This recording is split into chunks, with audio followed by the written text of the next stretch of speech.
మూషికవాహనమోదకహస్త శ్యామరకర్ణవిలంబితసూత్ర వామనరూపమహేశ్వరపుత్ర విఘ్నవినాయక పాదనమస్తే. ఆర్యులు శిష్టపద్య కవితాంబుధిచంద్రులు కీర్తనీయ ధీవర్యులు పాండితీ విభవభాసిత కోటిమయూఖ మాలికా సూర్యులు జ్ఞానచంద్రికల శోభలతో అలరారు కృష్ణమాచార్యులకెక్కిరాలకు వచ పరిపూత నమస్క్రియాంజలు. తల్లికి తల్లి అయిన తన తల్లికి తానును తల్లి అయి ధరన్ తల్లులకెల్ల తల్లి అయి తల్లి మమం కరుణింపుమన్నచో తల్లులుగానని మరు తల్లిని సజ్జన కల్పవల్లి మా తల్లిని సన్నుతింతు జనతాపలదస్మితమల్లినంతయున్. కూజంతం రామ రామేతి మధురం మధురాక్షరం ఆరుహ్య కవితాశాఖాం వందే వాల్మీకి కోకిలం. నమోస్తు రామాయ నమోస్తు రామాయ సలక్ష్మణాయ సలక్ష్మణాయ దేవ్యై చ తస్యై దేవ్యై చ తస్యై జనకాత్మజాయై జనకాత్మజాయై నమోస్తు రుద్రేంద్ర నమోస్తు రుద్రేంద్ర యమానిలేభ్యో యమానిలేభ్యో నమోస్తు చంద్రార్క నమోస్తు చంద్రార్క మరుద్గణేభ్యః మరుద్గణేభ్యః.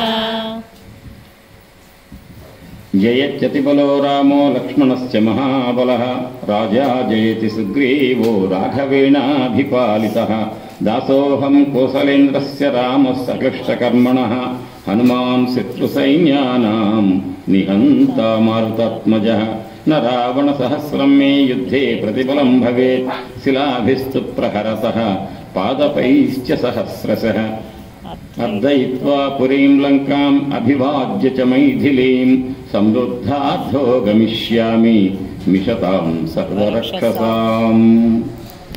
అందరూ ఆ పట్టాభిషేకం కూడా అయ్యే మాట చెప్పుకుంటాం కదా ఇవాళ. అందుకని పట్టాభిషేక మహోత్సవానికి సంబంధించిన చిత్రాన్ని దృష్టి పెట్టి అందరు ధ్యానంలో ఆ హృదయంలో ముద్ర వేసుకోండి ఆ రూపాన్ని. వామే భూమిసుత పురశ్చ హనుమాన్ పశ్చాత్ సుమిత్రాసుతః భరతశ్చ పార్శ్వదలయోః వావ్యాదికోణేషు చ సుగ్రీవశ్చ విభీషణశ్చ యువరాట్ తారాసుతో జాంబవాన్ మధ్యే నీలసరోజ కోమలరుచిం రామం భజే శ్యామలం శ్రీరామం భజే శ్యామలం భజే శ్యామలం భజే శ్యామలం. శ్రీరామ జయ రామ జయ జయ రామ శ్రీరామ జయ రామ జయ జయ రామ శ్రీరామ జయ రామ జయ జయ రామ శ్రీరామ జయ రామ జయ జయ రామ శ్రీరామ జయ రామ జయ జయ రామ శ్రీరామ జయ రామ జయ జయ రామ. శ్రీ హనుమాన్ జయ హనుమాన్ జయ జయ హనుమాన్ శ్రీ హనుమాన్ జయ హనుమాన్ జయ జయ హనుమాన్ శ్రీ హనుమాన్ జయ హనుమాన్ జయ జయ హనుమాన్ శ్రీ హనుమాన్ జయ హనుమాన్ జయ జయ హనుమాన్ శ్రీ హనుమాన్ జయ హనుమాన్ జయ జయ హనుమాన్ శ్రీ హనుమాన్ జయ హనుమాన్ జయ జయ హనుమాన్ శ్రీ హనుమాన్ జయ హనుమాన్ జయ జయ హనుమాన్ జయ హనుమాన్ జయ జయ హనుమాన్. సీతాం సీతాం ఉదార చరితాం ఉదార చరితాం విధి విధి సాంబ విష్ణుం సాంబ విష్ణుం వంద్యాం వంద్యాం త్రిలోక జననీం త్రిలోక జననీ శతకల్పవల్లీం శతకల్పవల్లీ హేమైరనేక हेमैरनेक मणिरञ्जित मणिरञ्जित कोटिभागैः कोटिभागैः भूषाचयैः भूषाचयैः अनुदिनम् अनुदिनं सहितां नमामि. सहितां नमामि. ఆ సీతమ్మకి మొక్కితేనే రామయ్య అయినా మన మాట వినేది. కాబట్టి అటువంటి సీతాదేవి యొక్క చరణార విందములకు సభక్తిక ప్రణామం సమర్పిస్తూ ఈ క్షేత్రంలో కొలువై ఉండి ఈ ప్రాంతపు ప్రజలకు చిన్న కాశీగా ప్రసిద్ధి చెందినటువంటి ఈ కాశీ విశ్వేశ్వర స్వామి అన్నపూర్ణ అమ్మవార్ల యొక్క చరణ కమలములకు సభక్తిక నమస్కారాలు అనేకంగా మున్ముందుగా సమర్పిస్తూ ఆ అమ్మ అయ్య యొక్క కృప లేనిదే ఇక్కడ ఏ కార్యక్రమం నిర్వహించుకోవడం అదే సాధ్యం కాదు. వాళ్ళ కృప ఎంత ఉందంటే ఎంత వర్షం వచ్చినా కూడా ఆటంకం లేకుండా ప్రతిరోజు 2 గంటలు ఉపన్యాసం చెప్పుకోగలిగినటువంటి భాగ్యాన్ని కలుగజేశారు ఆ పార్వతీ పరమేశ్వరులు అన్నపూర్ణ విశాలాక్షి మరియు కాశీ విశ్వేశ్వర స్వామి ఈ ప్రాంగణంలో ఈ దేవాలయంలో కొలువై ఉండి మరొక్కసారి ఆ ఆది దంపతుల యొక్క చరణార విందములకు మనందరి తరఫున కూడా సభక్తికి నమస్కారాన్ని సమర్పిస్తూ నిన్నటి రోజున ఉపన్యాసం ముగించే సమయానికి జరగవలసినటువంటి రాక్షస సంహారం ఎంతవరకు జరగాలనుకున్నారు ఆంజనేయ స్వామి వారు? ఆయనను రావణాసురుడి కొలువులోకి పట్టుకెళ్ళాలి. మరి ఆయన్ని రావణాసురుడి కొలువులోకి పట్టుకెళ్ళాలంటే ఒక చిన్న అనుమానం చెప్తా, నాకు వచ్చిన అనుమానం మీరే తీర్చండి. ఆ మొదటొచ్చిన 80,000 మంది రాక్షసుల్లో 79,990 మందిని చంపి 10 మంది నుంచి నేను చేతగాడు అని కింద పడిపోయాడు అనుకోండి, ఆ 10 మంది ఎత్తుకుపోతారుగా రావణాసురుడి దగ్గరికి. మరి ఎందుకు చేయలే? ఆ బ్యాచ్ని కానిచ్చి ఇంకో బ్యాచ్, తర్వాత ఇంకో బ్యాచ్ ఎందుకు ఆయన ఉద్దేశం ఏంటి? సభలోకి వెళ్ళాలి. సభలోకి వెళ్ళాలంటే అయిపోయి ఏముందండి, 80,000 మందిలో 80,000 మందిని కూడా చంపొద్దు. 4 దెబ్బలు వేసినట్టు వేస్తాడు, దెబ్బ తగిలినట్టు కింద పడిపోయాడు అనుకోండి, ఎదుగో ఆ చెట్లన్నీ ఇరగొట్టినటువంటి పోతే ఇక్కడ దొరికింది, పట్టుకుపోండి రావణాసురుడు మన రాజు దగ్గరికి అని చెప్పి పట్టుకుపోవచ్చుగా. 80,000 మంది ఊరేగింపుగా పట్టుకెళ్తారుగా. మరి ఎందుకు పట్టుకెళ్ళనీలే? ఎందుకు చావగొట్టాడు అంటే రావణాసురుడు సభలోకి వెళ్ళటమే లక్ష్యం కాదు. ఆ వానరులందరికీ ఒక్క రామదూత ఒక్క వానరుడు వస్తే చీల్చి చెండాడతాడు. ఎంతమంది రాక్షసులను వధించాడో సావగొట్టాడో అది గనక తెలిస్తే రావణాసురుడికి రామచంద్రమూర్తి గనక అనేక మంది వానరులతోటి సుగ్రీవ మహారాజు సాక్షాత్తు లక్ష్మణ సహితుడైన రాముడు వస్తే అసలు ఈ లంకలో యుద్ధం చేసి బ్రతకగలుగుతామా అనే భయం పుట్టాలి. భయం పుట్టాలంటే ఎంతవరకు వీలుంటే అంతవరకు. ఆ రాక్షసులలోకెల్లా అన్ని చాలా ఉత్కృష్టోత్కృష్టమైన వాడు ఎవరంటే బ్రహ్మాస్త్రాన్ని సంధించగలిగేటువంటి వాడు వస్తే బ్రహ్మాస్త్రాన్ని కూడా వేస్ట్ చేసి ఆయనకేం కాకుండా ఏదో చేసినట్టు నాటకం ఆడి నటిస్తూ రావణాసురుడు కొలువులోకి లాక్కోపోతుంటే కట్టివేయబడకపోయినా బ్రహ్మాస్త్రం యొక్క శక్తి విలువ అక్కడ లేదని తెలుసు. చుట్టూ నారాలు చుట్టారు. నారాలు చుట్టకపోయినా కూడా ఆంజనేయ స్వామికి బ్రహ్మాస్త్రం ఏం చేయదండి. కాకపోతే పిచ్చివాళ్ళు రాక్షసులు ఏం చేశారు, చుట్టూ దొరికాడు రా కోతి చాలు అని చెప్పి చుట్టూ గుడ్డలు చుట్టారు. గుడ్డలు చుడితే పూర్తిగా పోయినట్టే. అసలే ఆంజనేయ స్వామి మీద పనిచేయదు. ఆ పనిచేయక ఆ సంగతి ఆయనకి తెలుసు. కానీ బ్రహ్మగారి మీద గౌరవానికి కట్టుబడ్డాడు. ఆ కట్టుబడి నటిస్తున్న ఆంజనేయుడిని ఈ ఇంద్రజిత్తు పట్టుకెళ్తుంటే నారలు చుడితే ఆయన అనుకున్నాడు, ఏం దుర్మార్గులు వీళ్ళు, అహో మహత్కర్మ కృతం నిరర్ధకం నా రాక్షస ఈ మంత్రగతి విముష్ట అన్నాడు. ఈ దుర్మార్గులు ఈ పనికిమాలిన వాళ్ళు ఎందుకు దొరికారు ఈ రాక్షసులు, నాకు వీళ్ళకి తెలవదాయి పోడలేదాయి, బ్రహ్మాస్త్రం వేసి వీడిని పట్టుకున్నా కదా కోతిని ఎట్టకట్ట, ఆ వదిలిపెట్టచ్చు, వాళ్ళు నారలు చుట్టి అనవసరంగా ఎడగొట్టారు అనుకుంటున్నాడు ఇంద్రజిత్తు. కానీ ఆంజనేయ స్వామి వారికి ఏం తెలుసు, ఈ బ్రహ్మాస్త్రం నాన్నేం చేస్తుంది, మా నాన్నగారి సలహ వల్ల నాకు ఒక బ్రహ్మగారి నుంచి వరం ఉంది, బ్రహ్మాస్త్రం కూడా నిన్నేమీ చెయ్యదు. ఎందుకు, చిన్నప్పుడు పండు మింగుదామని సూర్యుడి దగ్గరికి వెళ్తుంటే ఆ దెబ్బ కొట్టాడే ఇంద్రుడు, రాహు అడ్డం వచ్చిందని, ఆ దవడలు దెబ్బతిన్నప్పుడు కింద పడి మూర్ఛిల్లాడు. నా కుమారుని మూర్ఛిల్లేట్టు చేస్తావా దేవేంద్ర అని చెప్పి వాయుదేవుడు నిరాహార దీక్ష చేశాడు, స్తంభించాడు.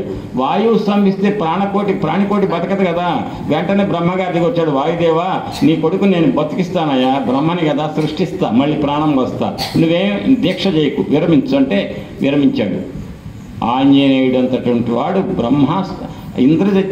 దేవేంద్రుడు యొక్క వజ్రాయుధం దెబ్బకు తట్టుకొని ఒక్క బుగ్గ చొట్టబోయింది తప్ప ప్రాణం పోలేదే.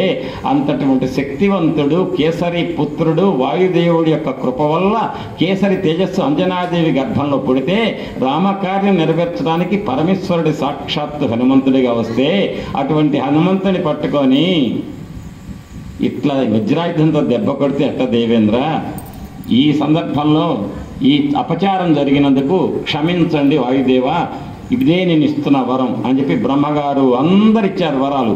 మా వల్ల ఏం నష్టం లేదు, మా వల్ల ఆంజనేయ స్వామికి ఏం కాదు. బ్రహ్మగారు కూడా బ్రహ్మాస్త్రం వల్ల ఏం కాదు పోండి అన్నాడు. అంటే ఆంజనేయ స్వామికి ఈ లోకంలో ఏ అస్త్రం కూడా ఏమీ చేయలేదు, అది వరం. ఆ వరంతో ఉన్న ఆంజనేయుడికి ఏమవుతుందండి? కాకపోతే రాక్షసులు ఏదో చెడగొట్టారు, ఈ పిచ్చివాళ్ళు తెలవక అనవసరంగా నారలు చుట్టారే ఈ మూర్ఖులు అని అనుకుంటున్నాడు ఇంద్రజిత్తు. ఆ రాక్షసులేమో ఆమెను చుట్టాంగా గుడ్డలు అనుకుంటున్నారు. ఆ గుడ్డలు చుట్టడం వల్ల ఈ కాస్త పోయిందిరా నాయన అని రాక్షసులు తిట్టాడు అనుకోండి, ఆంజనేయుడికి తెలుస్తుందేమో బ్రహ్మాస్త్రం విడిపోయింది, నేను కొడతా మిమ్మల్ని మళ్ళీ లేస్తాడేమో అని చెప్పి ఈయన నోరు మూసుకున్నాడు. ఎవరు? ఇంద్రజిత్తు. రాక్షసులేంటి, మేం కాబట్టి మా యువరాజు గారు ఇంద్రజిత్తు గారు వేశారు బ్రహ్మాస్త్రం, మేము తక్కువ వాళ్ళమా, పారిపోకుండా మేము కూడా వేసాంగా చుట్టూ గుడ్డలు అనుకుంటున్నారు వాళ్ళు. ఈయనేంటి, నా బ్రహ్మాస్త్రం నన్ను ఏం చేయదని వీడికి తెలవదు వాళ్ళకు తెలవదు, నాకేదో ఉందని అనుకుంటున్నారు అని చెప్పి అమ్మో బాగా బ్రహ్మాస్త్రం అచేతనం చేసింది, నాకేమీ అసలు పని చేయట్లే బుర్ర అన్నట్టుగా ఈయన నటిస్తున్నాడు ఈ నటశేఖరుడు. క్రమంగా ఈ పెద్ద ఆయన్ని ఆంజనేయ స్వామిని పట్టుకొని కొలువులోకి తీసుకెళ్లారు. కొలువులోకి తీసుకెళ్ళగానే అక్కడ రావణాసురుడు ఎట్లా ఉన్నాడో కొలువులో చెప్తారండి. ఎదురుగా సభలో అనేక మంది ఉన్నారు, రాక్షస పెద్దలు, మహావీరులు. కానీ వేదిక మీద ప్రధానమంత్రి అధ్యక్షుల వారు ఎవరు? రావణాసురుడు ఉన్నాడు. ఆయనకి ఇటిద్దరు ఉన్నారు. ఎవరు? దుర్ధరుడు, ప్రహస్తుడు ప్రధానమంత్రి, మహాపార్షుడు, నికుంభుడు, ఈ నలుగురు ఉన్నారు. ఈ నలుగురు 4 దిక్కుల్లో ఉంటే మధ్యలో రావణాసురుడు ఉంటే ఆయన ఎట్ట ఉన్నాడు అని చెప్పడానికి వాల్మీకి మహర్షి పోల్చాడండి. సుఖోపవిష్టం రక్షోభి చతుర్భి బలదర్పితై ఎట్లా కృష్ణం పరివృతం లోకం చతుర్భి యువసాగరై. 4 దిక్కుల సముద్ర పాలలు తాకుతుంటే మధ్యలో భూమండలం ఎట్ట వర్ధిల్లుతుందో అట్లా ఈయన భూమండలం లాగా ఉన్నారట రావణాసురుడు. 4 దిక్కులు 4 సముద్రాల అలల్లాగా ఉన్నారట నలుగురు. అంత శోభతో అంత టీవీతో కూర్చున్నట రావణాసురుడు. ఆయన చూడగానే ఆంజనేయ స్వామి ఏమనాలి? అరే నీచుడా, దుర్మార్గుడా, నువ్వా రామ సీతమ్మని పట్టుకొచ్చింది, నిన్ను చంపుతా ఇప్పుడు అనాలి కదా. అట్టాములు ఏమన్నాడు? అహోరూపం అహోధైర్యం. బా ఏమి అందగాడురా, ఏమి పర్సనాలిటీ, ఏం వీరత్వం, ఏమి శరీర సౌష్ఠవం. ఆహా ఈ రూపం చూస్తుంటే, ఈ తేజస్సు చూస్తుంటే అహో సత్వం అహో జ్యుతి, ఏమి కాంతి, ఏమి తేజస్సుతో వెలుగుతున్నాడు. అహో రాక్షస రాజస్య సర్వలక్షణయుక్తత.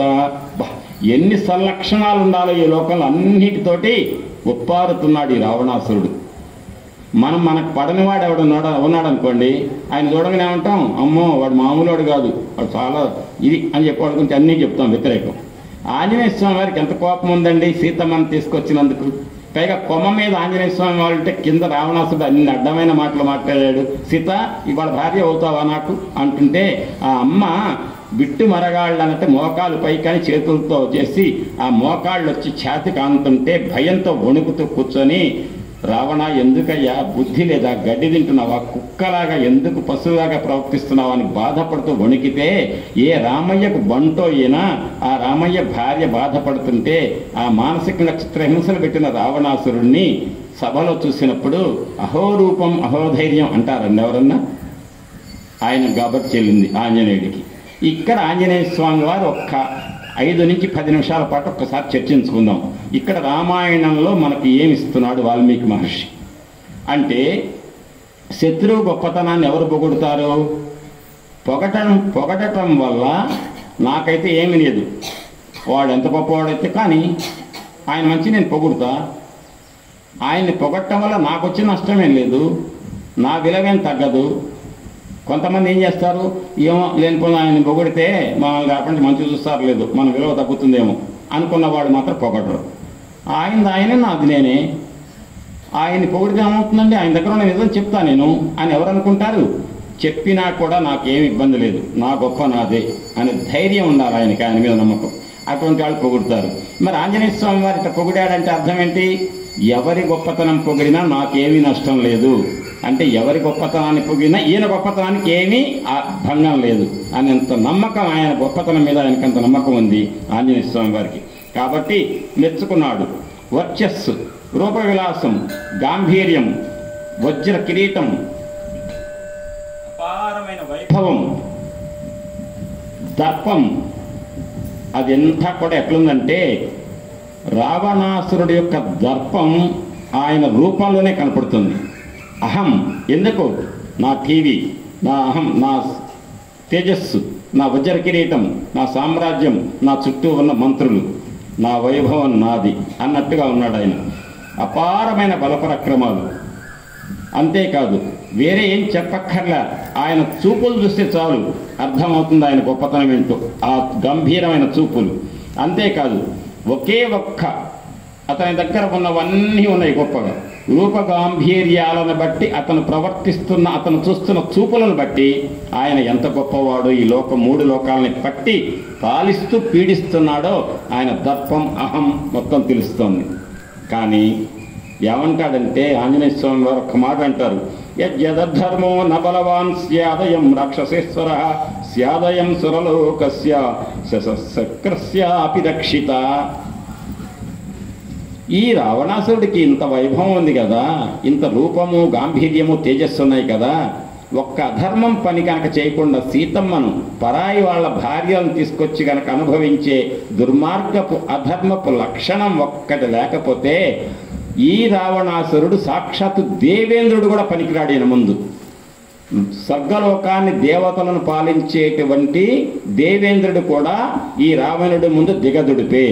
ఎప్పుడు? అధర్మం ఒక్కటి లేకపోతే. ఆ అధర్మం ఉంది కదా, దాంతో ఏమయ్యాడు? దేవేంద్రుడు కాదు, ఒక కుక్క లాంటి హీనమైన బ్రతుకుతున్నాడు. ఎందుకంటే ఆడవాళ్ళని తెచ్చుకుంటున్నాడు? ధర్మం లేనప్పుడు ధర్మం లేని బ్రతుకెందుకు అని, అది తప్పితే మిగతాదంతా వైభవమే. ఎంత గొప్పగా అంటున్నాడు చూడండి ఆంజనేయ స్వామి వారు అని.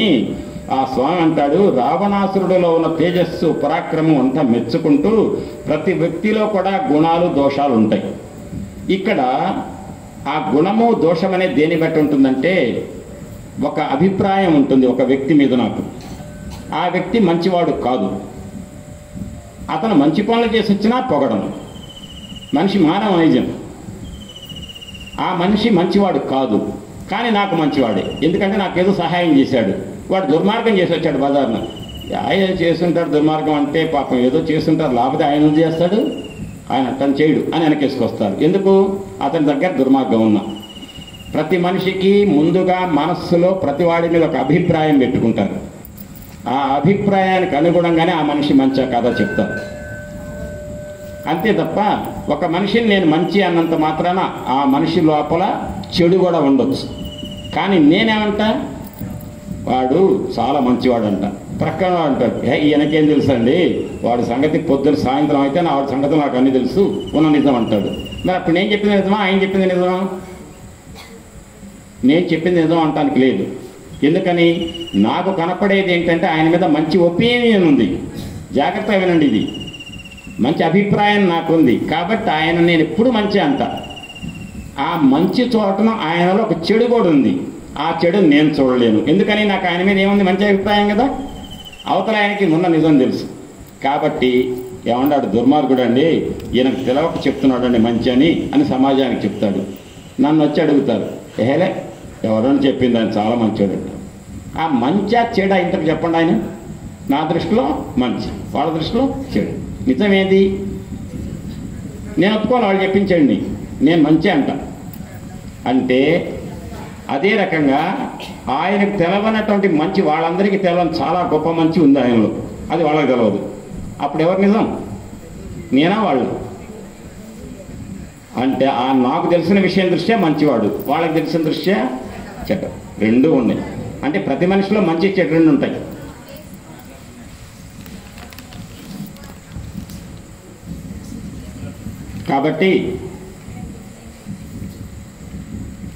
కాబట్టి మంచి చెడు అనేది ఆ మనిషిలో నిజంగా ఉన్నది కాదు. ఆ మనిషి మీద నాకున్న అభిప్రాయం నాది, వాళ్ళకున్న అభిప్రాయం వాళ్ళది. కాబట్టి ఒక మనిషి యొక్క మంచితనము చెడుతనం అనేది ఎట్లుంటుందంటే గుణం ఉంటుంది, దోషం ఉంటుంది. కానీ ముందు నాకంతా గుణమే కనపడేటువంటి మనస్తత్వం నాలో ముందే పెట్టుకున్నాను కాబట్టి మంచి అంట. అప్పుడు ఏమవుతుంది, ఆ మంచి చోటలో ఉన్న చెడుని నేను చూడలేను. వాళ్ళకి చెడు ఒక్కటే తెలుసు, మంచి తెలియదు. వాళ్ళకి చెడే కనపడుతుంది తప్ప మంచి కనపడదు. ఇదంతా దేని బట్టి వస్తుందంటే జాగ్రత్తగా వినండి. మనస్సు అనేది ఒక సరస్సు. మనస్సు అనేది ఒక సరస్సు. ఈ మనస్సు మీద పొద్దున మధ్యాహ్నం చెప్పా హనుమాన్ చాలీసా గురించి 2 గంటలు, అక్కడ కొంత చెప్పా, జస్ట్ టచ్ చేశా. మనస్సు అనేది సరస్సు. ఈ లోకంలో అందరి మీద నాకున్న అభిప్రాయం దేని బట్టి ఉంటుంది, నా మనస్సులో నేను మిమ్మల్ని చూసే కోణం బట్టి ఉంటుంది. ఇందులో ప్రతి వాళ్ళకి ఒక లోకం ఉంది. ఏంటంటే ఒక వస్తువు చూపించండి, ఇక్కడున్న అందరినీ సీక్రెట్గా పిలిచి ఆ వస్తువు గదిలో పెట్టి దాని మీద మీ అభిప్రాయం ఏంటంటే 100 మంది 100 రకాలు రాస్తారు. ఎందుకని? ఎవరి మనస్సు వాళ్ళది, ఎవరి లోకం వాళ్ళది. అంటే లోకం అంటే కనపడే ప్రపంచం కాదు, మీ మనస్సే మీకు లోకం. ఆ మనస్సు మీద ఫలానా వస్తువు యొక్క అభిప్రాయం మీ మనస్సులో ఏం చిత్రం ఉందో అదే చెప్తారు. మీరు తలక్రిందులైనా మీరు దాన్ని మార్చరు. ఎందుకంటే ఒక వ్యక్తి మీద, ఒక వస్తువు మీద ప్రతి మనిషికి ఒక అభిప్రాయం ఉంటుంది. కాబట్టి ఒక వస్తువు గురించి కానీ, ఒక మనిషి గురించి కానీ ఒక భక్తుడు కనుక ఏదైనా కామెంట్ చేస్తున్నారంటే నిజంగా అది నిజంగా ఆయన కామెంట్ చేసే కామెంట్ నిజం అవుతుందా? నిజం అవ్వాలని లేదు.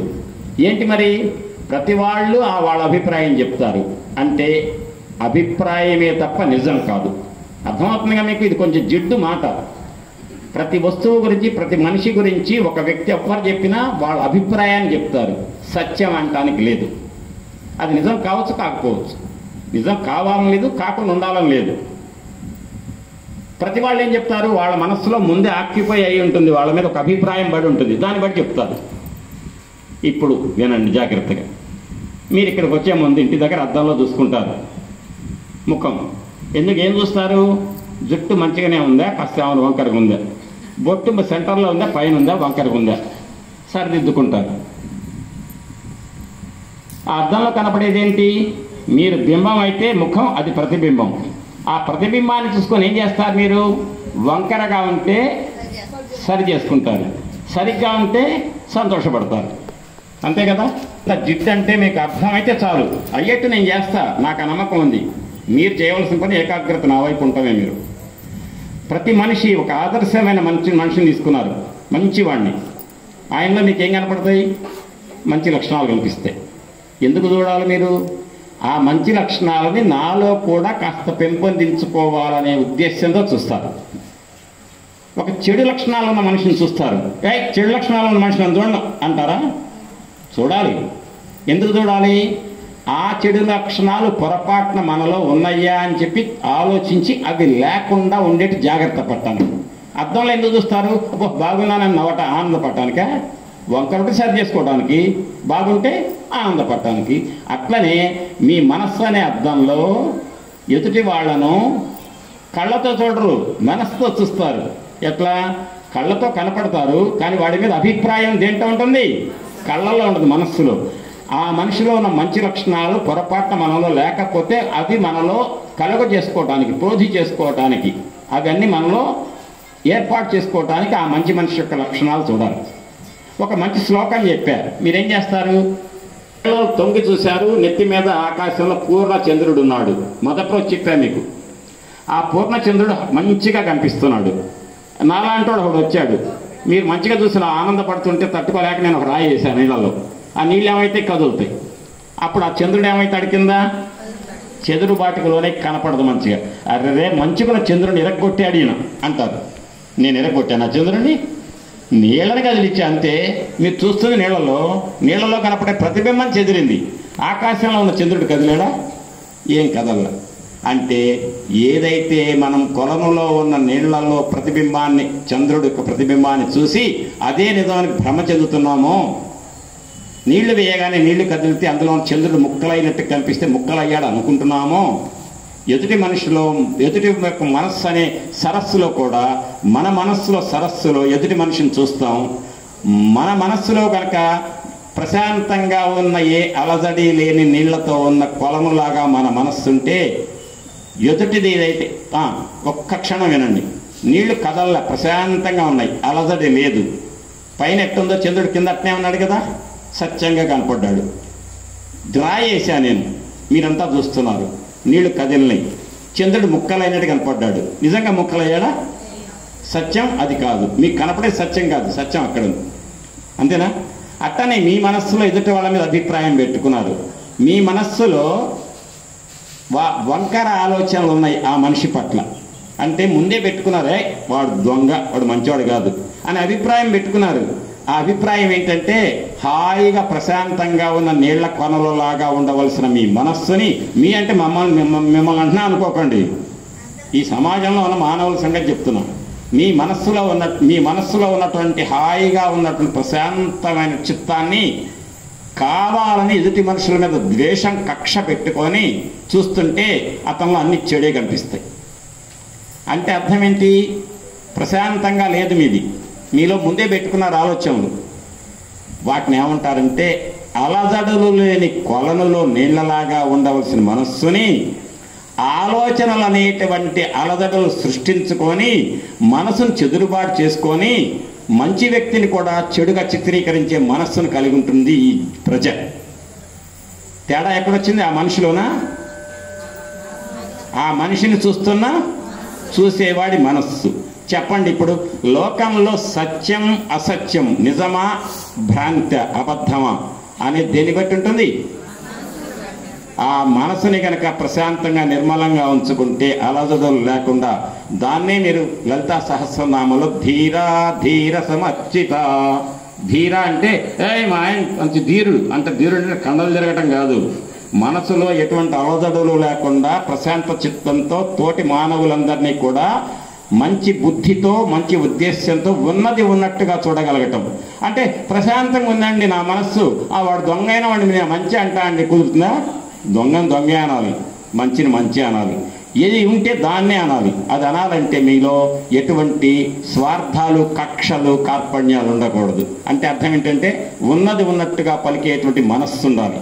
అది ఉన్నవాడు కాబట్టి ఆంజనేయుడు సీతమ్మని ఎత్తుకొచ్చి చెట్టు కింద పెట్టి బాధ పెడుతున్నా ఆంజనేయ స్వామి రావణాసురుడు కొలువులోకి రాగానే రావణాసురుడిని చూసి ఏమన్నాడు ఆంజనేయుడు? వీడు దొంగ, వీడు ఎబ్బే, అస్సలు పరాక్రమం లేదు, పిరికోడు అన్నాడా? పిరికివాడు అలా. ఏమి రూపం, ఏమి తేజస్సు, ఏమి ధైర్యం. ఆ రకంగా మానవులంతా కూడా ఆంజనేయ స్వామిలాగా కక్ష సాధింపులు లేకుండా ఉన్నది ఉన్నట్టుగా మాట్లాడగలిగేటువంటి చిత్తం, మనస్సులో ప్రశాంతతను కలిగి ఉన్నప్పుడు మాత్రమే ఆ యోగేంద్రుడైనటువంటి ఆంజనేయ స్వామి బాటలో మనం కనుక ఆయన్ని ఉపాసిస్తే మనము లోకంలో ప్రతిదాన్ని ఉన్నది ఉన్నట్టుగా చూడగలిగే పరిస్థితి వస్తుంది మనం అనేటువంటి విషయాన్ని వాల్మీకి మహర్షి చెప్పాడు. అటువంటి ధీరుడు కాబట్టి ఆంజనేయుడు సీతమ్మ దగ్గర దుర్మార్గుడు అన్నాడు, ఏడిపిస్తున్నాడని. ఇక్కడికి వచ్చేసి రావణాసురుడి యొక్క ధైర్యం, తేజస్సు, గాంభీర్యం అన్నీ ఒప్పుకున్నాడు, మెచ్చుకున్నాడు అని ఒక్క మాట అన్నాడు. ఈ దుర్మార్గుడు ఇంత గొప్పకున్నాడు, పరాక్రమవంతుడు, తేజస్సంపన్నుడు, ఆడవాళ్లను తెచ్చి బాధ పెట్టేటువంటి అధర్మమే గనక లేకపోతే ఈ రావణాసురుడు దేవేంద్రుడితో సమానం అన్నాడు. అన్న తర్వాత అస్య క్రూరై నృశంసైశ్చ కర్మభిర్లోకకుత్సితై తేన బిభ్యతి ఖల్వస్మాత్ లోకా సామరదానవాహ. కాబట్టి సీతారాములను విడగొట్టి వాళ్ళిద్దరిని వియోగ దుఃఖానికి గురి చేసి కొలువులో కూర్చొని ఆ సీతను వెతకడానికి వచ్చిన పట్టుకొని నన్ను ప్రశ్నించడానికి సిద్ధంగా ఉన్నాడు అన్నట్టుగా కనపడుతున్నాడు ఆ రావణాసురుడు. సాధారణంగా ఒక వ్యక్తి యొక్క ఒక దుర్మార్గం పనిచేసినప్పుడు ఆ వ్యక్తి మీద అభిప్రాయం ఏర్పడితే ఆ అభిప్రాయం అనే దాన్ని అట్ట ఉంచుకోకుండా ఆ అభిప్రాయం అనే అలలను తొలగించి స్వచ్ఛమైన మనస్సుతో ఎదుటి వాళ్ళల్లో ఉన్న మంచిని మంచిగా చెడుగా చూడాలి అనేటువంటి ధీరత్వం ఉన్న ఆంజనేయుడు కాబట్టి రావణాసురుల్లో ఉన్న గొప్పతనాన్ని పొగిడాడు. తర్వాత ఏన శప్తోస్మి కైలాసే మయా సంచాలితే పురా సోయం వానరమూర్తిస్యాత్యం బాణోపి వాసుర. వెంటనే అన్నాడు రావణాసురుడు, కిమేష భగవాన్ నంది భవే సాక్షాదిహాగత. జాగ్రత్తగా వినండి. నందీశ్వరుడు ఆయన దగ్గరికి అంటే ఒకసారి పుష్పక విమానాన్ని కుబేరుడి దగ్గర కొట్టుకొని వచ్చేటప్పుడు కైలాసం మీదకి వెళ్తుంటే కైలాస పర్వతం మీదుగా ఆపారట, ఆగిందట. నేను పరమశివుణ్ణి పార్వతిని చూడాలి, ఏకాంతంలో ఉన్నారు చూడటానికి లేదు, నేను శివభక్తుణ్ణి, నేనంతా నెలకొని ఉండటానికి 3 లోకాల అధిపతిని అనగానే అడ్డుకున్నాట. కైలాసాన్ని లేప ప్రయత్నించాడు.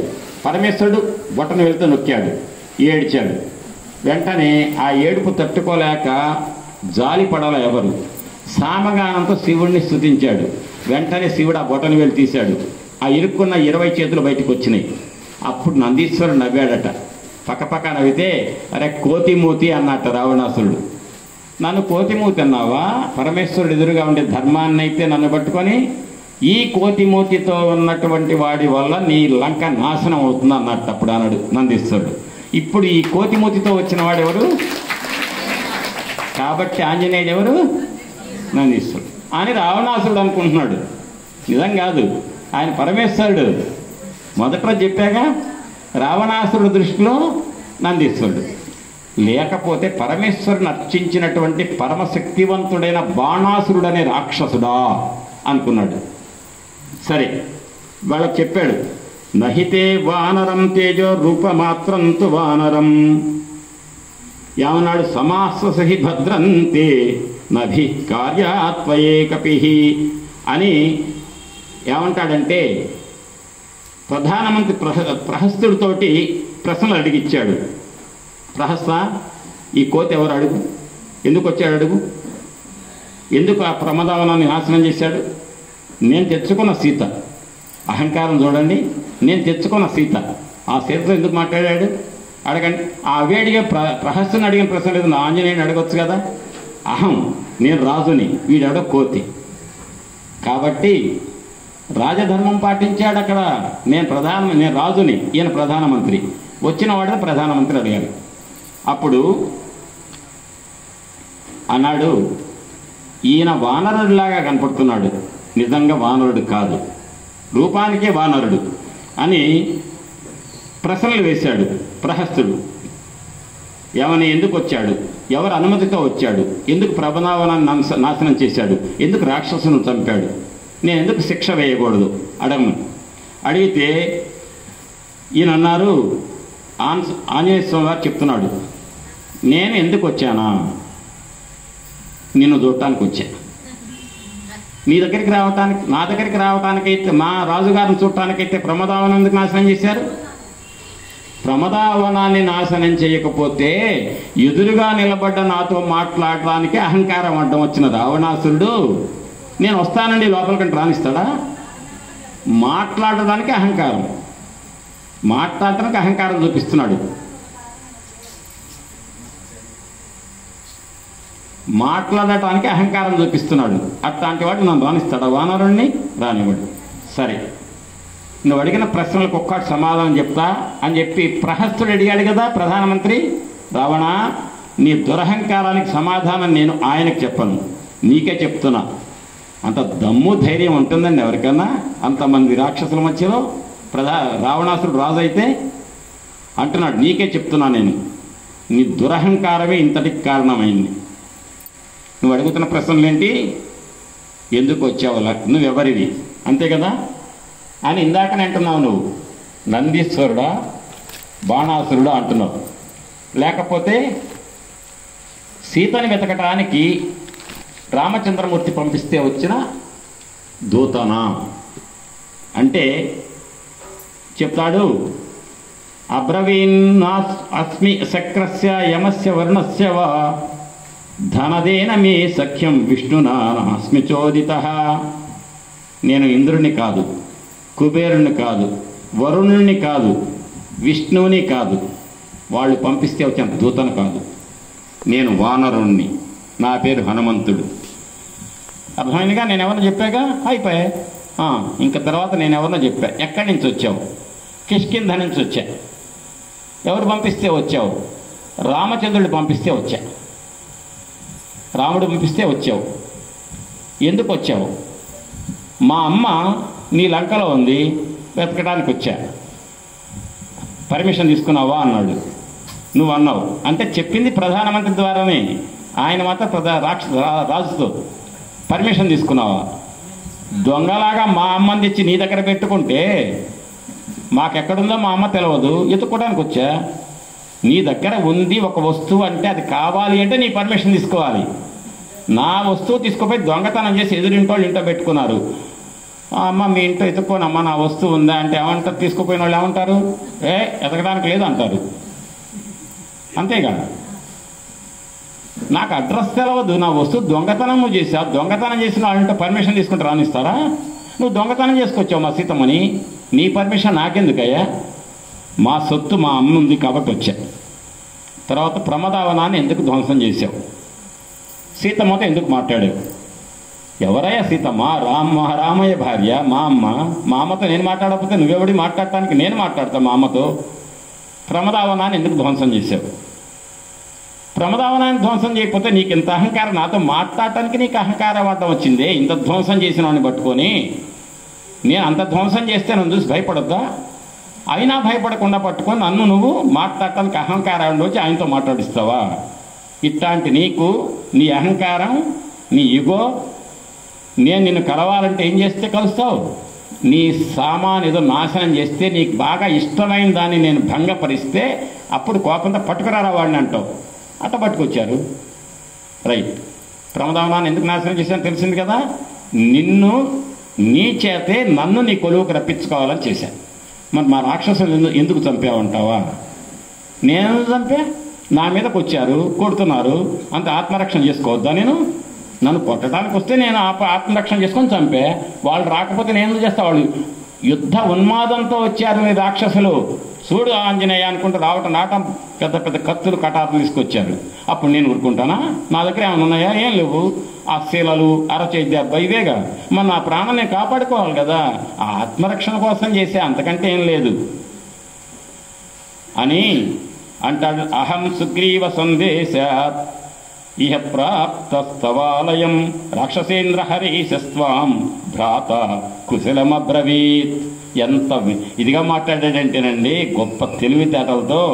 భ్రాత శృణు సమాదేశం సుగ్రీవస్య మహాత్మనః ధర్మార్థోపహితం వాక్యం ఇహ చ ముత్రచక్షమం అని. మీకు సోదర తుల్యుడైన సుగ్రీవ మహారాజుకు బంటుని, మంత్రిని, రామచంద్రమూర్తికి సేవకుణ్ణి. రామచంద్రమూర్తి భార్య సీతమ్మని చెరలో ఉందని అనుమానం వచ్చి వెతకడానికి వచ్చాం. అనుమానం వచ్చాం కాబట్టి పర్మిషన్ అక్కర్లా, వెతికాం. సీతమ్మని చూశారు. మా సుగ్రీవ మహారాజు ఒక మాట చెప్పాడు. సీతమ్మని జాడ వెతికి రావణాసుడికి కాస్త తెలివి కొంచెం మేము చెప్పిన మంచి మాటలు 4 చెప్పు, బాగుపడరా, పిచ్చి వేషాలు ఇస్తే దెబ్బతింటావని ఒక 2 మాటలు చెప్పమన్నారు అన్నట్టు ఆంజనేయుడు. సుగ్రీవుడు ఆ మాట చెప్పాడండి. ఎక్కడుందో సీతమ్మ తెలవక వాళ్ళు ఎతకండ్రా 4 దిక్కులను పంపించారు. వీళ్ళంతా వీళ్ళు నెల రోజుల తర్వాత సంపాదించి చెప్తే వచ్చారు, ఎతికారు. లంకిణిని దెబ్బ కొట్టాడు, లోపలికి వచ్చాడు ఆంజనేయుడు. అంటే దూతగా వచ్చినవాడు మా రాజుగారు చూసి రమ్మన్నారు, అయిపోయింది చూడటం అని వెళ్ళిపోలేదుగా. అంటే దూత ఎటువంటి వాడంటే ఏ రాజుగారైతే పంపించాడో దూతని, ఆ రాజుగారు కార్యం నెరవేరటానికి తన బుద్ధిశక్తిని ఉపయోగించి ఒక చెప్పిన పనితో పాటుగా పనికి అనుబంధమైన పనులు ఏవైతే మూలం మెయినేది సీత దర్శనం, అది దెబ్బతినకూడదు. దానికి అనుబంధమైన చిన్న చిత్తక పనులు చేసుకొని వచ్చినటువంటి బుద్ధిమతం వరిష్ఠుడే నిజమైన దూత. కాబట్టి చిన్న అబద్ధాలు ఆడాడు. మా రాజుగారు నీకు తమ్ముడు అవుతాడు, నీకు అన్నయ్య సోదరుడు అవుతాడు కదా, ఆయన సోదరుడు కాబట్టి నీతో కొంచెం మాటలు చెప్పమన్నాడు అని. ఎందుకన్నాడు? రావణాసురుడు రాక్షసుడు, సుగ్రీవుడు వానరుడు. వాళ్ళు అన్నదమ్ములు ఎట్టయితారండి? మీ సోదరుడు అని చెప్పాడు. ఎందుకు చెప్పాడంటే, చెప్పాక ఇంతకుముందు నిన్న చెప్పాను, మళ్ళీ టైం వేస్ట్ అంటే మీకు ఇప్పుడు చెప్తా, మళ్ళీ ఒక అరగంటకి చెప్పాలి, అప్పుడు చెప్పకుండా తప్పించుకుంటా. ఒకసారి లోకంలో బాగా యుద్ధం చేసే వాళ్ళు ఎవరన్నా ఉన్నారని కనుక తెలిస్తే రావణాసురుడు అహంకారంతో నాకంటే గొప్ప వీరుడు ఈ లోకంలో ఉన్నాడా, చూడండి వాడి సంగతి చూస్తా అని చెప్పి వెళ్తాడు. అట్టనే ప్రచారంలో వచ్చింది వాలి గురించి. వాలి అనే వానరుడు ఈ లోకంలో చాలా శక్తివంతుడట అన్నాడు. అనగానే నాకంటే గొప్పవాడు ఈ లోకంలో ఉండటానికి లేదు, వాడి సంగతి తెలుస్తా అని వెళ్ళాడు. వెళ్ళి ఇంట్లోకి వెళ్ళి అడిగాడు, వాలెట్ ఎక్కడున్నాడంటే వాళ్ళ మామగారు ఉన్నట్టు ఇంట్లో అన్నట్ట. అదిగో సముద్రంలో ఒడ్డున పొద్దున పూట 4 దిక్కుల్లో సంధ్యావందనం చేస్తాడుగా మా అల్లుడు గారు ఎక్కడికో వెళ్ళాడు అన్నట్ట. వీడు ఎక్కడున్నా పట్టుకోవాలి, ఇదే సమయం అని చెప్పి సముద్రం ఒడ్డుకి వెళ్ళాడు. ఆయన అర్ఘ్యం ఇస్తున్నాడు, ఇదే సమయం నలిపి పాడేయాలి అని చెప్పి 10, 20 చేతులు పెట్టి ఇట అర్ఘ్యం ఇస్తున్న చేతులు ఎట్టుంటే కింద నుంచి ఇట్ట పెట్టి గట్టిగా వాటేసుకున్నాడు. ఓహో అటు 10 ఇటు 10 చేతులు ఉన్నాయంటే వీడు రావణాసురుడే, వీడి సంగతి చూడాలి, ఇటు నొక్కాడు గట్టిగా. ఇరుక్కోపై ఏడుస్తున్నాడు. వినపడినట్టుగా నాటకం ఆడాడు. దక్షిణ సముద్రం, పడమర, ఉత్తరం, తూర్పు 4 దిక్కులో సంధ్యావందనం అయిపోయింది. అప్పుడు చేతులు ఎట్టు వదిలిచాడు ఆకాశంలోకి వెళ్ళి ఒక్కసారి కింద పడ్డాడు, ఏడ్చాడు. ఓ రావణ నువ్వా, ఎప్పుడొచ్చావంటే ఎప్పుడు వచ్చేదేంటి స్వామి, నేను ఎప్పుడో వచ్చా, మీరు దక్షిణ దిక్కులో అర్ఘ్యం ఇచ్చినప్పుడు వచ్చాను, ఇప్పుడు మీ చెర నుంచి బయటపడ్డాను అన్నట్ట. ఓహో అట్టనా, అప్పుడు ఈ వాలితో మనం పెట్టుకుంటే లాభం లేదని మన ఇద్దరం సఖ్యంగా ఫ్రెండ్లీగా ఉందాం స్నేహంగా అని చెప్పి స్నేహం కుదిరించుకున్నాడు. ఆ రకంగా వాలికి స్నేహితుడయ్యాడు. ఆ వాలి ఏం చేశాడు తెలుసా, తమ్ముడు బ్రతికుండగా తమ్ముడు భార్యను తన భార్యగా పెట్టుకున్నాడు. వానరులలో ఒక ధర్మం ఉంది, తమ్ముడు చచ్చిపోతే తమ్ముడు భార్యను తన భార్యగా పెట్టుకోవచ్చు తన సొంత భార్యతో పాటుగా. అన్న చచ్చిపోతే అన్న భార్యను తమ్ముడు పెట్టుకోవచ్చు. కానీ దుర్మార్గంగా సుగ్రీవుడిని బెదిరించి తన భార్య ఎత్తుకోపోయి పెట్టుకున్నాడు. అది చెప్పాక మొదటి రోజే. ఆ రకంగా తమ్ముడు భార్యని అన్యాయంగా అధర్మంగా పెట్టుకున్న వాలిని నువ్వేమనుకున్నావు, స్నేహితుడిగా, అన్నగా. స్నేహితులు ఏమని పిలుచుకుంటారు, అన్న అని పిలుచుకుంటారు. నీకు అన్న లాంటి వాడు వాలి. ఎందుకు, ఆయన నొక్కుడికి భయపడి అత్త స్నేహం పెట్టావు నీకు అన్న. ఆ అన్న ఏం చేశాడు, తమ్ముడు భార్యను పెట్టుకున్నాడు. ఎవరు ధర్మంగా ఉన్నారు, సుగ్రీవుడు. అధర్మంగా ఉన్నాడు ఎవరు, వాలి. అధర్మంగా ఉన్నవాడు ఎవడన్నా ఈ లోకంలో ఉంటే బతకనేవాడు మా రాముడు, మా సుగ్రీవుడు. వెంటనే సుగ్రీవుడు ఏం చేశాడు, రాముడిని పట్టుకున్నాడు. మీకు అందరికీ చివరి రోజు కాబట్టి చెప్తున్నా, సుగ్రీవుడికి ఎవరు దొరికారు, రాముడు. ఎట్ట దొరికాడు, నిరంతరము కూడా సుగ్రీవ మహారాజు ఎవరిని అంటి పెట్టుకొని ఉన్నాడు, ఆంజనేయ స్వామిని. నిరంతరం ఆంజనేయ స్వామిని అంటి పెట్టుకొని ఉండటం వల్ల సుగ్రీవుడికి దొరికిన లాభం ఏంటి, రాముడు దొరికాడు. కాబట్టి ఎవరైనా రాముడు దొరకాలంటే ఎవరిని అంటి పెట్టుకుని ఉండాలి. మధ్యాహ్నం హనుమాన్ చాలీస ఉపన్యాసం ఉన్నాడు, కొద్దిమంది ఉన్నారు ఇందులో. రామ ఆయనం రాయాలని చెప్పి రామచరితమానస రాయాలని ప్రయత్నం చేసే తులసీదాసు గారు ఎవరిని గురువుగా పట్టుకున్నాడు, ఆంజనేయుడు. అంతే కదా. కాబట్టి రాముడు కావాలంటే ఎవరిని పట్టుకోవాలి మనం, ఆంజనేయుడు. అట్లా ఆంజనేయుడిని పట్టుకున్న వల్ల సుగ్రీవుడికి రాముడు దొరికాడు. రాముడు పరమశక్తివంతుడు కాబట్టి, రామా నా భార్యను మా అన్నయ్య పెట్టుకున్నాడు, నీ భార్యను ఎవరు ఎత్తుకుపోయారు, ముందు నా భార్యను విడిపించి నాకు మా అన్నయ్యని చంపు, లేకపోతే నేను బ్రతకలేను అంటే, ఆహా వాడు అధర్మానికి నీ భార్యను తీసుకెళ్ళాడా, ఆ ఒక్క అధర్మం చాలు అని ఆ వాలిని చంపేశాడు రాముడు. అట్లా అధర్మంగా తమ్ముడు భార్యను పెట్టుకున్నందుకు వాలిని చంపినటువంటి రామచంద్రమూర్తి ఇప్పుడు ఎవరితో స్నేహంలో ఉన్నాడు, సుగ్రీవుడితో. ఆ సుగ్రీవుడు మహారాజు గారు, ఆయన మీకు సోదరుడు లాంటి వాడు. ఎందుకని సోదరుడు, నీ సోదరుడు వాలి తమ్ముడని కాదు, అధర్మం పాలైన అందరూ నీకు సోదరులే. అధర్మం పాలై ఎదుటి వాళ్ళ భార్యలను పెట్టుకున్న వాడిని సుగ్రీవుడు ఊరుకోడు. రాముడితో స్నేహం చేసి మొట్టమొదటి చేసిన పని ఏంటంటే అధర్మంగా తన భార్యను తీసుకెళ్ళినటువంటి అన్నం చంపించాడు. ఇప్పుడు నువ్వేం చేశావు, రామచంద్రమూర్తి భార్యను దగ్గర పెట్టుకున్నావు, ముట్టుకోలే, తెచ్చావు. కాబట్టి నీకు సుగ్రీవుడు ఎట్ట సోదరుడు అంటే అవుతాడంటే, వాలి లాంటి సోదరుడినే చంపించిన సుగ్రీవుడు అధర్మంగా ఇతరుల భార్యను తెచ్చిపెట్టుకుంటే చంపించిన దాకా నిద్రపోడు సుగ్రీవుడు. ఇప్పుడు ఎవరు మా వాలిని చంపాడు, రామచంద్రమూర్తి. ఆ రాముడు ఎక్కడున్నాడు, సుగ్రీవుడి దగ్గరే ఉన్నాడు. కాబట్టి సుగ్రీవుడు నీకు సోదర తుల్యుడైన సుగ్రీవుడు నీకు మంచి మాటలు చెప్పమన్నాడు అంటే, పరాయి వాళ్ళ భార్యను నీ దగ్గర పెట్టుకున్న నీకు చావు మూడింది. అని చెప్పడానికి పరోక్షంగా సోదరుడు వంటి సుగ్రీవుడు నీకు చెప్పాడు. 3 కాలాలకు పనికొచ్చేటువంటి ధర్మం చెప్పమని చెప్పాడు అని త్వయా విజ్ఞాత పూర్వశ్చ వాలి వానర పుంగవ రాజా దశరథో నామ రథకుంజర వాజిమాన్ అని రావణాసురుడి దగ్గర రామాయణం మొత్తం చెప్పాడండి. సీతమ్మకి ఆ కొమ్మ మీద చదివాడు చూసారా, ఆ రామాయణం మొత్తం చదివి ఆ రకంగా దుర్మార్గంగా రావణాసురుడు ఎత్తుకొస్తే రావణాసురుడు చెరలో సీతమ్మ ఉంటే ఆ సీతమ్మని నేను చూశాను అని చెప్పి మొత్తం కథంతా చెప్పి, అటువంటి వాలి ఎవరైతే అధర్మానికి పాల్పడ్డాడో తమ్ముడు భార్యను, ఆ వాలిని ఒక్క బాణంతో చంపాడు అని చెప్పి అనగానే అమ్మ వాలిని చంపేశాడా రాముడు అంటే వాలిని చంపితే నేను ఇక ఉండను అని భయం పుట్టాలి రావణాసురుడికని అది పెట్టి తద్భవాన్ దృష్టధర్మార్థ తపః కృత పరిగ్రహ పరదారాన్ మహాప్రాజ్ఞ నోపరోద్ధుం త్వమర్హసి. నువ్వేం చేయాలి అంటే, ఇంత పండితుడివి, రాజువి, వేదాలు చదువుకున్నావు, నీకు తెలవని విద్య లేదు, నీకు తెలవని రాజనీతి లేదు, కాబట్టి పరాయి వాళ్ళ భార్యను దగ్గర పెట్టుకోవటం కంటే తప్పు ఇంకొకటి లేదు. కాబట్టి వెంటనే నువ్వు నహి ధర్మ విరుద్ధేషు బహ్వపాయేషు కర్మసు మూలఘాతిషు సజ్జంతే బుద్ధిమంతో ప్రవద్విధా. నీ వంటి బుద్ధిమంతుడు పరాయి వాళ్ళ భార్యను తెచ్చి ఇక్కడ పెట్టి అన్యాయానికి లోనైతే నీకు చావు మూడుతుంది త్వరలో, చాలా ప్రమాదం. నీ మూలానికే విచ్చిత్తి, నీ బేస్ పోతుంది, మొత్తం నీ రాజరికమే పోతుంది, నీ లంక పోతుంది అని చెప్పాడు.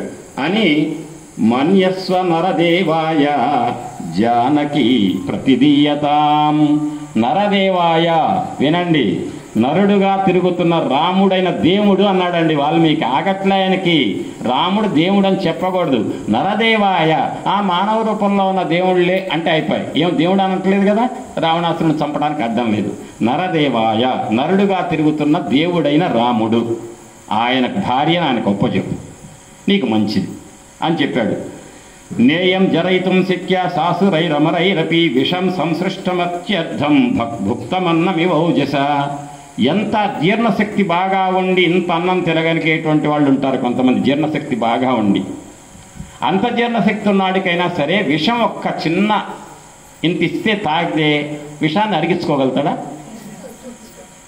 విషం లోపలికి వెళ్తుంది, రక్తంలో ఉన్నటువంటి హిమోగ్లోబిన్లో ఉన్న ఐరన్ అయాన్తో కలిసి కాంప్లెక్స్ ఫామ్ అయి రక్తం గడ్డుకోవటం పోతుంది. అంతేగాని కాలేయంలో జీర్ణశక్తి అన్నాన్ని చేసుకున్నట్టుగా విషాన్ని జీర్ణం చేసుకోలేడు కదా ఎవరు.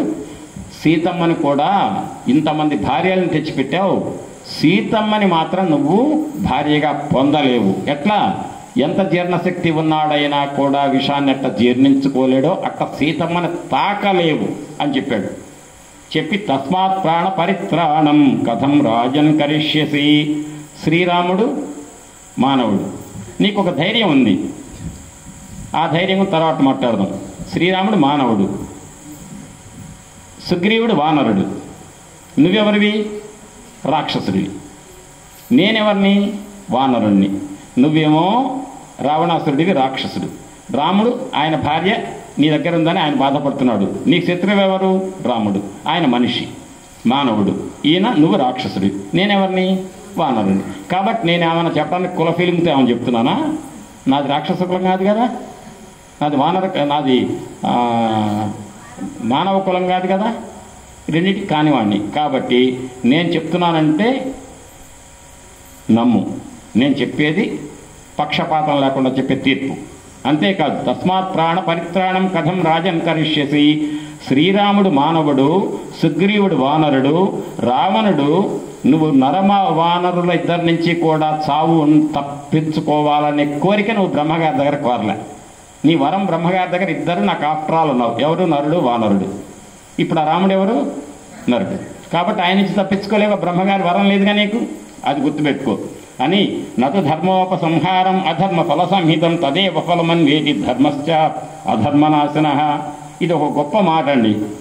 నేను పాపాలు బోల్డని చేశా, కబ్జాలు చేశా, కాకపోతే శివుడికి రోజు 5 లీటర్లు పాలు ఇస్తున్నా అని చెప్పేసి అంటే కుదరదు. ఈ పుణ్యమే, ఆ పాపమే. పాపం బోల్డంత చేసొచ్చి శివాలయంలో అభిషేకాలు చేసినా పాపం ఫలితం పాపమే. జమా ఖర్చు లెక్కలుంటాయిగా, రాబడి ఖర్చు దేని దానికి ఉంటుంది లెక్క. కాబట్టి అధర్మం చేసొచ్చి ఆ అధర్మం పోవటం కోసం భగవంతుడి దగ్గర పూజలు చేస్తే అధర్మం పోదు. రామాయణం స్పష్టంగా నిరూపించింది. అధర్మమే, ధర్మమే. ఇంతకాలం నువ్వు చేసినటువంటి పూజలు, హోమాలు, శివ పూజలు, వాటి వల్ల సుఖాలు అనుభవించావు. ఇప్పుడు నీ అధర్మం అనుభవించడానికి సమయం వచ్చింది దగ్గరికి. ఇక నువ్వు అధర్మం అనుభవించబోతున్నావు. ఎందుకని? సీతమ్మని తెచ్చిపెట్టావే, ఇక నీ మొదలైంది నీ అధర్మం అనుభవించేటువంటి టైం దగ్గరికి వచ్చింది. నీ ధర్మం మొత్తం క్షీణమైపోయి నశించిపోవటం వల్ల నీ అధర్మం అనుభవించవలసిన సమయం దగ్గరికి రావటం వల్ల సీతమ్మను పట్టుకొచ్చావు.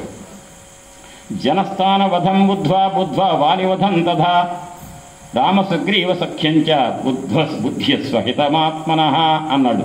ఈ శ్లోకం చెప్పడానికి అర్థం కంటే ఒక పద్యం చెప్తా వినండి, జాగ్రత్తగా వినండి. భాస్కరుడు చెప్పాడు, భాస్కర్ రామాయణంలో. శరణాగ్రమునని భుజాదప్పమడచిన ధూర్జటి విలులీల త్రుంచి వైచే అంటే ఆ శ్లోకంలో ఉన్నటువంటి దాన్ని ఇంత పెద్ద వివరణ చెప్పాలి. ఈ పద్యం చెప్తే ఆ వివరణ వచ్చేస్తుంది. వాల పాశంబున వడి నిన్ను కట్టిన వాలిని ఒక అమ్మున కూలనేసే అని నిన్ను చెరగొన్న అర్జును పొరగొన్న పరశురాముని ఆజి భంగపరచే కడిమిమైనొక్కడ ఖరదూషణాదుల 14,000 పారిసమరే అమ్మహాధనుర్ధరునకు, ఎవరికి? రాముడికి.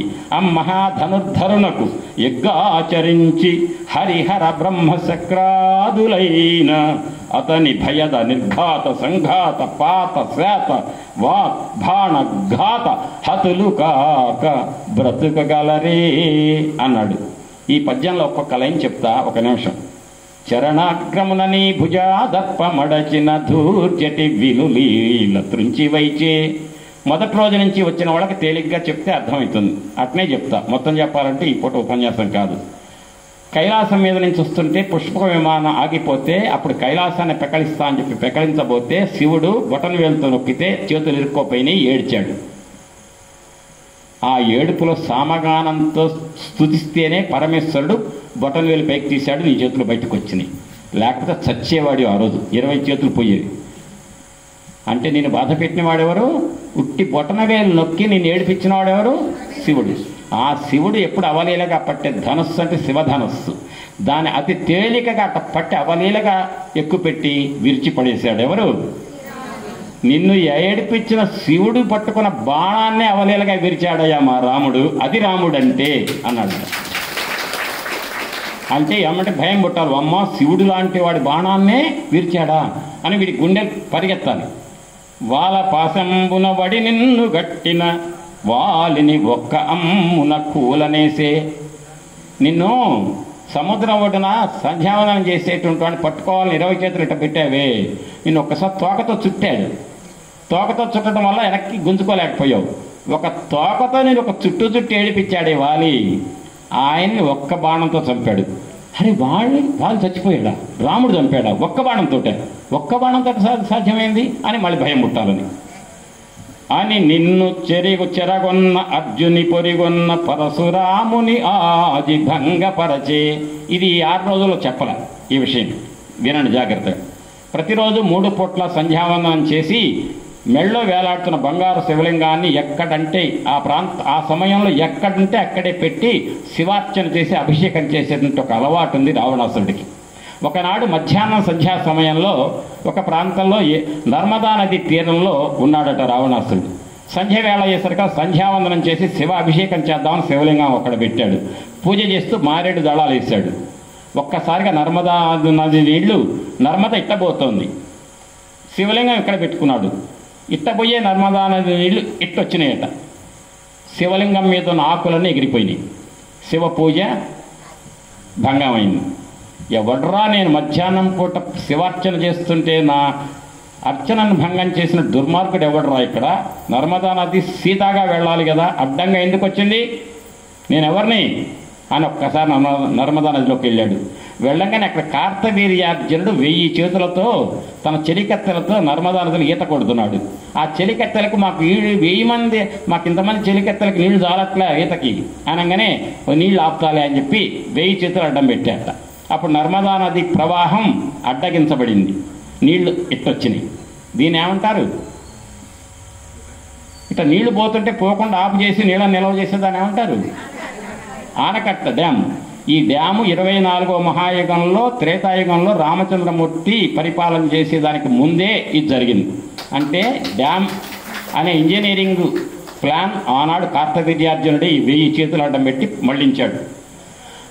ఆ విషయం కనుక్కొని నేను శివార్చన చేస్తుంటే నీ చెలికత్తెలతో ఆడటం కోసం నర్మదా నది యొక్క డైరెక్షన్ దిశని మారుస్తావా అని చెప్పి పోటీకి వెళ్ళాడు. 1000 చేతులతో ఉన్న కార్తవీర్యార్జునుడు ఇరగొట్టి వదిలిపెట్టాడు రావణాసురుడిని. దెబ్బని తీసుకుపోయి లోపలేశాడు. అప్పుడు రావణాసురుడు తాతగారు వచ్చి కార్తవీర్యార్జునుడితో తెలిసి తెలవక మా మనవడు ఏదో తప్పు చేశాడు రావణాసురుడు, వదిలిపెట్టని పులశ్చ బ్రహ్మం వచ్చి అడిగితే సరే పెద్దవాడు అడుగుతున్నావు తీసుకో అని వదిలిపెట్టారట. ఎవరిని ఆనాడు నువ్వు ఎదిరించబోయి దెబ్బతిన్నావు? కార్తవీర్యార్జునుడి. ఆ కార్తవీర్యార్జునుడిని కార్తవీర్యార్జునుడిని తునాతునగా కొట్టిన మహానుభావుడు పరశురాముడు. ఆ పరశురాముడిని అతి తేలిగ్గా జయించిన వాడు ఎవరంటే రామచంద్రమూర్తి. సీతా కళ్యాణం తర్వాత ఆయనయ్యా మా రాముడు అన్నాడు. అమ్మ కార్తవీర్యార్జునుడిని నన్ను కొడితే చావగొడితే ఆయన్ని కొట్టిన పరశురాముడిని తేలిగ్గా కొట్టాడా అంటే నాకు ఎంత పెద్దవాడైనా నాలాంటి వాడిని 1000 మందిని కొట్టగలుగుతాడు తేలిగ్గా. అట్లాంటి వాడు రాముడిని భయం పుట్టాలని అదైతుంది. కడిమిమై నొక్కడ ఖరదూషణాదుల 14,000 పాడి సమరే. జనస్థానంలో 14,000 మంది రాక్షసులు. ఇది కూడా చెప్పా ఒకసారి. వాళ్ళకి 3 ఉన్నారు నాయకులు, ఖరుడు, దూషణుడు, త్రిశూరుడు. ఈ 3కి పైన సుప్రీం కమాండర్ శూర్పణఖ. శూర్పణఖ వచ్చేసి రామ బాగున్నావు నేను పెళ్లి చేసుకుంటా అంటే మా తమ్ముడు ఖాళీగా ఉన్నాడు పోమా అన్నాడు రాముడు. లక్ష్మణుడు దువ్వి లక్ష్మణ్ నువ్వు కూడా అందంగానే ఉన్నావు నేను పెళ్లి చేసుకుంటా అంటే ఓహో నేను ఖాళీగా ఉన్నా అనుకున్నావా సరే అని ముక్కు చెవులు కోసాడు. కారు రక్తం కారుతో అన్నయ్య దగ్గరికి పోయింది. ఎవరే నేను కొట్టింది ఇట ముక్కు చెవులు కోసింది అంటే అన్నయ్య తరుణవు రూప సంపన్నవు సుకుమారవు మహాబలవు.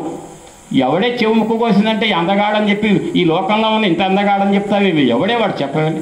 రామచంద్రమూర్తిని ఉన్నాడన్నయ్యా ఎంత అందగాడో అంటే ముక్కు చెవులు కోసినటువంటి శత్రువుని కూడా పొగిడింది. అంటే రామచంద్రమూర్తిని చూసిన వాడు శత్రువైనా మిత్రుడైనా పొగడకుండా అట్లా పొగిడితే రావణాసుడికి ఒక మాట చెప్పింది. ఆ రాముడు భార్య సీతమ్మ ఉందన్నయ్యా నీ లోకంలో అంత అందగత్తి ఎవరుండరు. ఓహో అక్కడ ఒక అందగత్తి ఉందా అని చెప్పి బయలుదేరాడు పట్టుకొద్దామని. అట్లా వచ్చాడు.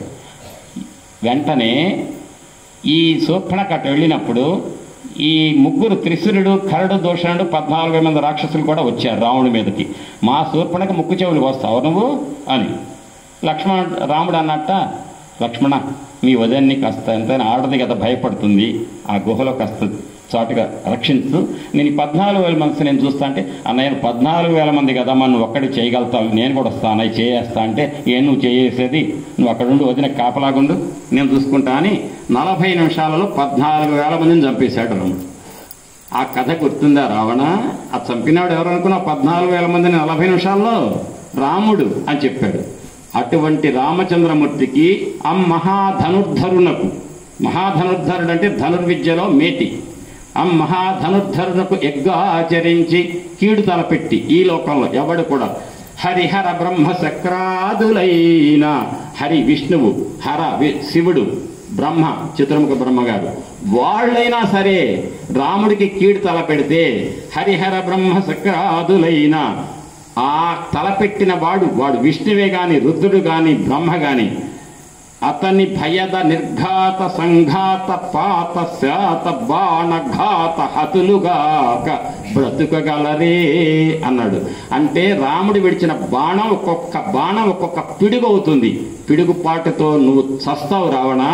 రామచంద్రమూర్తి బాణం అంటే ఏమనుకున్నావు అని చెప్పి ఆంజనేయ స్వామి చెప్పాడు. చెప్పి ఏమన్నాడు తెలుసా? నువ్వేమనుకుంటున్నావయ్యా చెట్టు కింద నువ్వు దాచిపెట్టింది ఎవరిని? ఒక అబల ఒక స్త్రీ ఏం చేతగాని ఆడది 10 నెలలు అన్నం లేక చిక్కిపోయి నిట్టూర్పు నిడుస్తూ ఉన్నది అంతేగా. ఏమనుకుంటున్నావు? ఆ సీతమ్మ యాం సీతేత్యభిజానాసి ఏయం తిష్టతి తే గృహే కాళరాత్రి ఇతి తాం విద్ధి సర్వలంకా వినాశినీం. ఆ అమ్మ కొలిచిన వాళ్లకు జగన్మాత అన్నపూర్ణ. ఆమెకు కీడు తల పెడితే వాళ్ల పాలిట కాళరాత్రి. ఒకే అమ్మ కొలిచిన వాళ్ళకు అన్నపూర్ణ, ఎదిరించిన వాళ్లకు కాళరాత్రి. నీకు కాళరాత్రి. ఆ కాళరాత్రిని తెచ్చి నీకెవరు పెట్టారు? ఆ కాళరాత్రిని కాళ నాగుని ఎవరు పెట్టారు? ఎవరు పెట్టలే.